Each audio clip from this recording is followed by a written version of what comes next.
Hello and welcome to Controllers Tech. Today I brought to you yet another video on the Riverdi STM32 Embedded Display. This time I have the 7-inch H7 based display, and we are going to see how to use the LVGL on these Riverdi displays. I have already covered the Riverdi STM32-H7 based 10-inch display, and STM32U5 based 5-inch display. If you think the first one is too big for your application, and the second is too small, then this 7-inch display will just fit your requirement. Despite having a 7-inch screen, it has a pretty high resolution of 1024 by 600 pixels. The display is built on the STM32-H757 microcontroller, which has 2 MB of flash and 1 MB RAM. Other than that, Riverdi also provides a 64 MB of quad SPI flash, and a 8 MB of SD RAM. The display supports all the H7 based peripherals, and they are pre-initialized when the code is generated. We already know the capabilities of the STM32-H7 MCUs, and these Riverdi STM32 embedded displays have those capabilities along with a stunning display design and smaller form factor. Let's see the display in person. Here you can see the 7-inch screen on the front. The back of the display contains the ports for different peripherals with the STM32 MCU at the center of it. We have the port for RS-232, and a port for RS-485. On the top we have a USB port, and a power port to supply the power. We have a SWD port for connecting the SD link. At the bottom we have the port for haptic feedback, and 2 FD-CAN ports. We have a 40-pin expansion connector, which can be used to interface other peripherals like SPI, I2C, UART, ADC, etc. We also have the connector for the Ethernet module. We can connect the PoE module, the Power over Ethernet module from Riverdi itself. I will cover the Ethernet using this PoE module in the next video of the Riverdi series. We also have a micro SD card holder, and a coin battery holder. We also have a Riverdi bus connector, which can be used to connect the external display. I am using a 12 volts 1 amps adapter to power the board. Here you can see I have connected the adapter pins to the pin 1 and pin 6 of the power connector. Let's power the board now.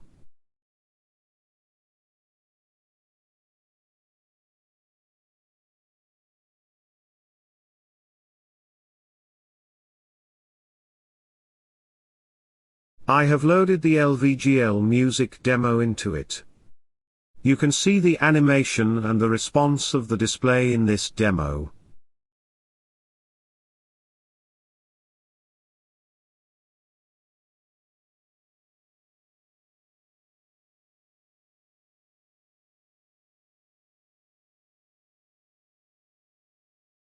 Now let's connect the SD link to the SWD port.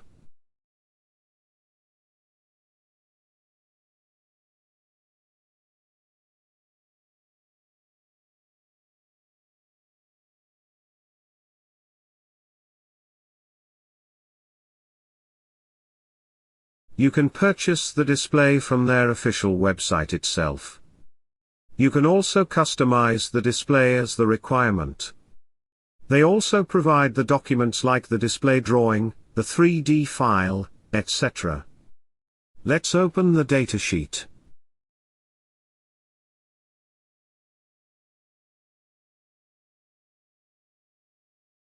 As mentioned here, the display can support a wide range of voltages between 6 volts to 48 volts. I am using a 12 volts 1 amps adapter to power the board. Here is the pinout for the power port, and I am using the pin 1 and pin 6 to power this display. We have the pinouts for all the ports available on the board, like USB, RS-232, 485, FD-CAN etc. If you are connecting another ST-Link, you need to connect all the pins mentioned here to their respective pins on the ST-Link. Here we have the expansion port, which has the pins for different peripherals and IOs. As I mentioned in the beginning, today's video is about implementing the LVGL on this display. Recently Riverdi has created some new repositories with LVGL for their displays. Let's download the zip for the 7-inch display. The LVGL folder is inside the middleware folder. But we need to download the LVGL directory separately.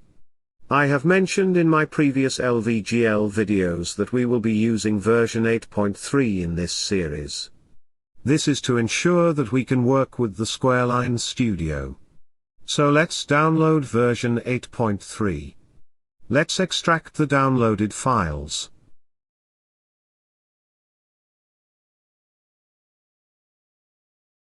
Open the Riverdi folder, Middleware, Third Party, LVGL. Here you can see the LVGL folder along with the configuration file. The folder is empty, and here we will copy the LVGL directory we downloaded separately. Rename the folder to LVGL, and copy it to the location. Alright, everything is set, so let's open the IDE, and import the Riverdi LVGL project into it.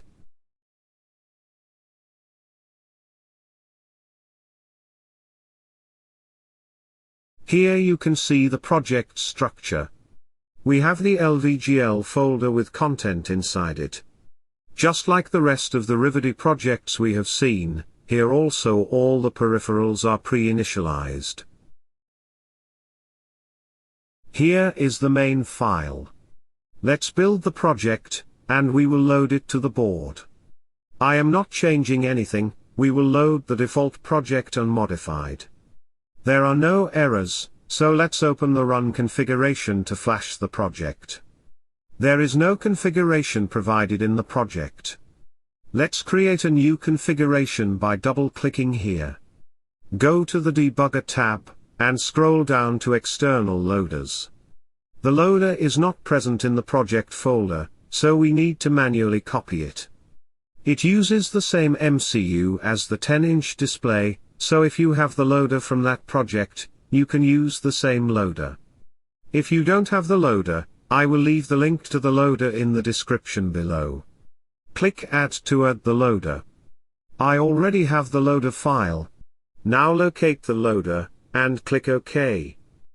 Now click Apply to save the configuration, and click Run to flash the project to the board.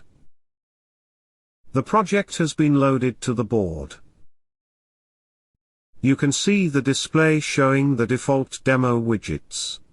The touch response is pretty good, just like the other displays from Riverdi. The animations are smooth, and you can see despite being lightweight, the LVGL is as capable as any other graphic library out there.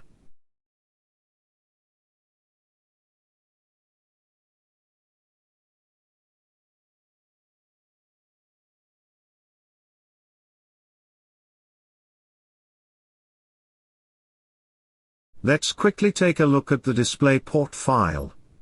I have already shown in my previous LVGL videos that this file is used to link the display drivers to the LVGL drivers. They are using a single buffer to flush 64 rows at a time. Here is the buffer initialization. Then register the display and set the dimensions in the LVGL. The flush callback is set to display the flush function. The DMA2 is being used with the transfer finished callback set to flush complete function. This is the flush complete callback function which gets called once the DMA2 finishes the transfer. Here we notify the LVGL that we are ready for the next transfer, by calling the function flushReady.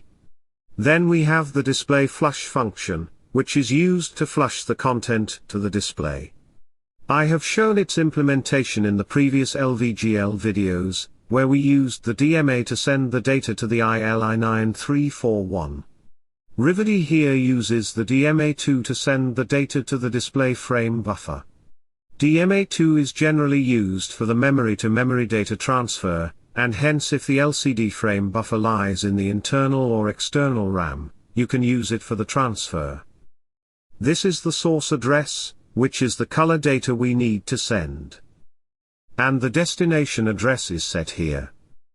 They are actually retrieving the frame buffer address from the LTDC itself. If you check the LTDC initialization, you can see the frame buffer address is set to D million hex, which is the start address of the SDRAM. So the DMA2 is transferring the data from the SRAM1 to the SDRAM. LVGL used to provide the functions to transfer the data via DMA2, but recently they have made it a bit more complicated. Hence the Riverdi is using a direct approach here, by directly using the registers to do so. You can check the DMA2 registers to understand the values set for each register. The display is AARGB 8888, so each pixel uses 4 bytes in the memory. This makes the buffer size for 64 rows equal to 256 bytes. The buffer is currently stored in the D1 RAM, but you can store it in the D2 RAM also, by setting the appropriate attribute to it. Let's take a look at the main file. Here you can see after the LVGL initialization, the widget's demo is being loaded, which you just saw running on the display. Let's comment it out, and we will run the benchmark to see the display capability. We need to include the benchmark header file also. Let's build and flash the code to the board.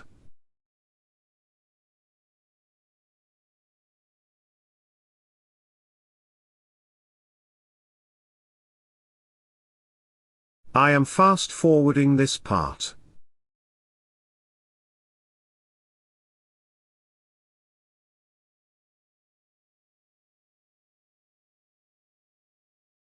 You can see the results here. I got the weighted FPS at 98, which was around 15 when I did the same for the ILI9341. You can see more details about the benchmark by scrolling the list. Alright, we are going to build the GUI using the Squareline Studio, so let's open the app.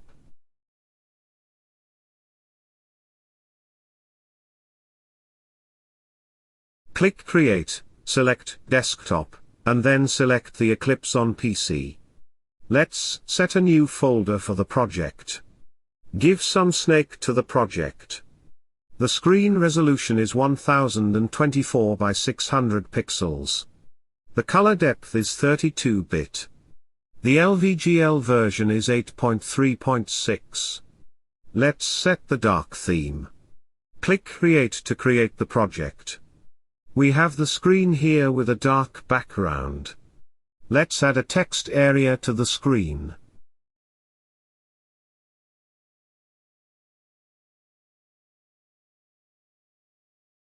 I am setting the placeholder text to 000.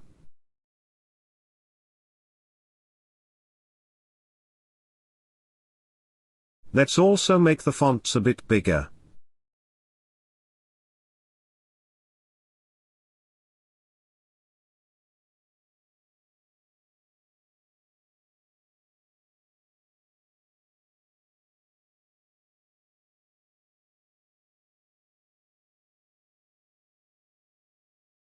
Let's add a slider also. You can style the components as per your need. There are a lot of styling options here.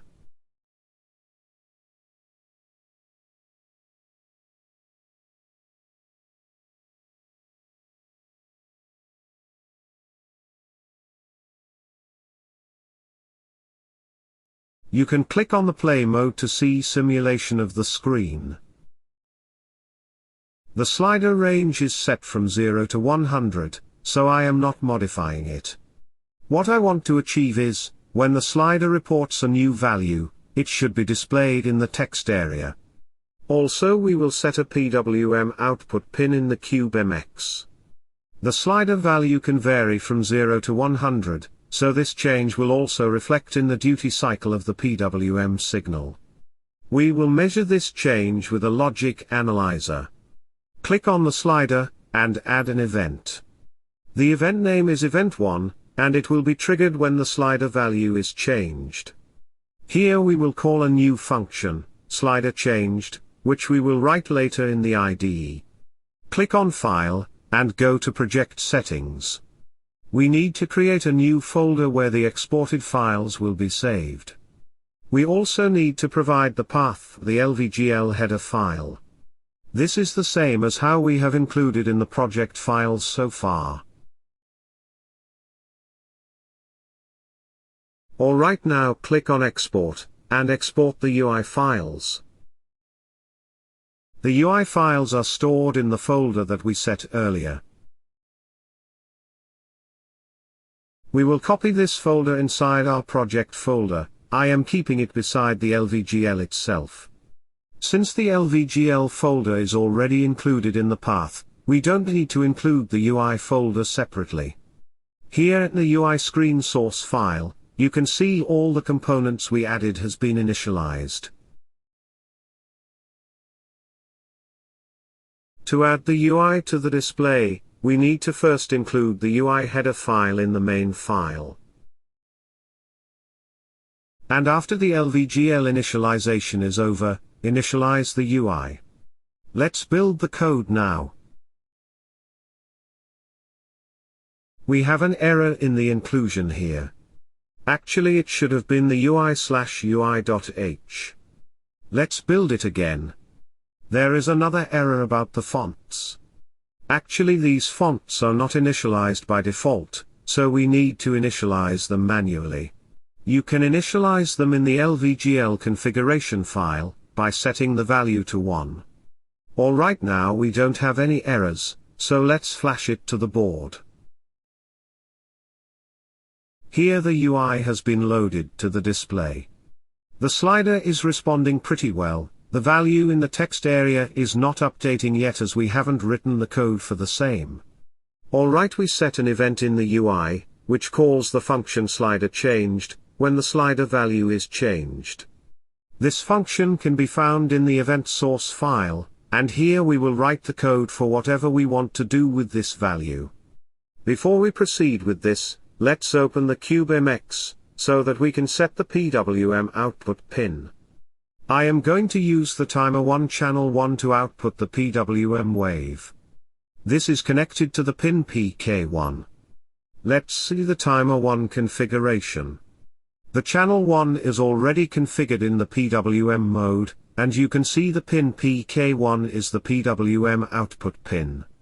If you check the clock section, and hover on the APB1 timer clock, you can see that it is the timer 1 output clock. Right now it is at 240 MHz. Let's set the prescaler to 96, which will reduce the timer 1 clock to 2.5 MHz. I am setting the auto reload value to 100, and this will further reduce the timer clock to 25 kHz. Also note that the auto reload of 100 also corresponds to the 100% duty cycle.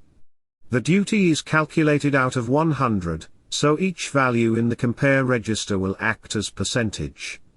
I am leaving the rest of the configuration to default. Click Save to generate the project. Here I have a 6-pin connector, but I am only going to use 1 pin on it. The PWM pin is pin number 11 on the expansion connector.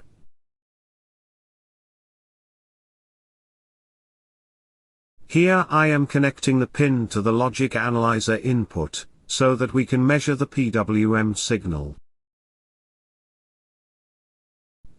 Alright, after initializing the UI, start the timer in the PWM mode. I am using timer 1 channel 1. Now we will edit the event source file. Include the main header file, and the standard I/O header file.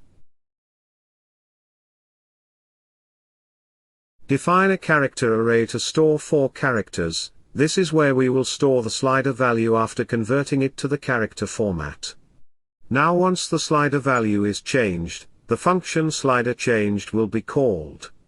Here we will first read the slider value and store it in the variable value. Now use the sprintf to convert and store the data in the character format. Let's set the buffer to the text area, so that it can display the slider's value. Also we will set the slider's value to the capture compare register of the timer 1. This will change the duty cycle of the PWM signal. Let's build the code now. I am going to use the logic analyzer to measure the PWM signal, so let's open the software. There are no errors, so flash the code to the board.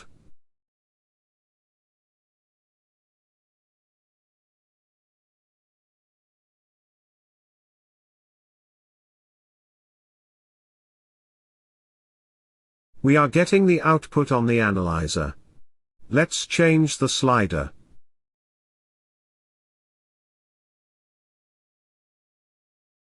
You can see the width of the signal is varying, as per the slider's value. The slider is set at 42 right now. And here the width of the signal is also 42%.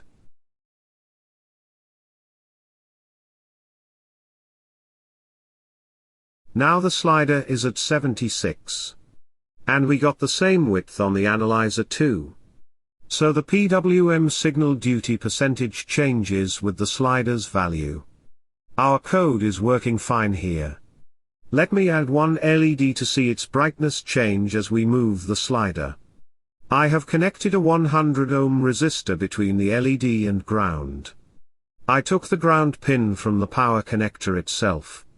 The positive terminal of the LED is connected to the PWM pin.